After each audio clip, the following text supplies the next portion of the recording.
PCOS అనేది మీకు తెలిసింది. డైట్ పరంగా ఎలాంటి మార్పులు చేయాలి? డైట్‌లో మనకి ఇంపార్టెంట్ ఏంటంటే రైస్ తక్కువగా చేసుకొని ఇతరితర మిల్లెట్స్ అనేటివి ఎక్కువగా తీసుకోవాల్సిన అవసరం ఉంటుంది. రైస్‌లో మనకి స్టేపుల్ ఫుడ్ ఉంటుందండి. అంటే మనం ఎప్పుడూ ఎన్నో తరాల నుంచి మనం బియ్యమే తింటున్నాం.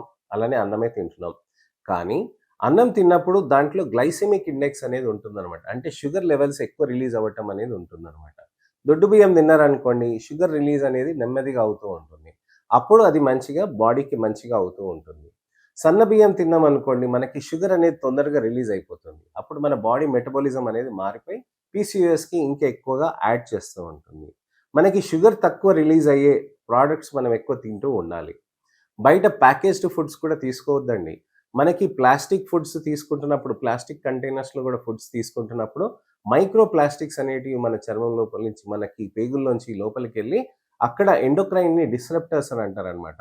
ఎండోక్రైన్ అని అంటే మన హార్మోన్స్‌ని డిస్రప్ట్ చేసేటివి బీపీఏ, థాలెట్స్ అని కొన్ని పదార్థాలుంటాయి. ఈ పదార్థాలు మైక్రో ప్లాస్టిక్స్‌లో అలా ఎళ్ళిపోయి, అలా ఆ విధంగా మార్పులు చేస్తూ ఉంటాయి. సో, డైట్ పరంగా ఈ మార్పులనేటివి చేయాలి. Low glycemic index, avoiding plastic containers ఇవి చాలా ఇంపార్టెంట్ అనమాట.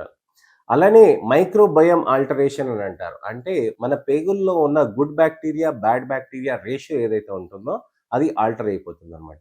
దానికి మంచిగా చేసుకోటానికని ప్రోబయోటిక్స్ అనేది తీసుకోవాల్సిన అవసరం ఉంటుంది. కేవలం పెరుగు తీసుకున్నా సరిపోతుందండి.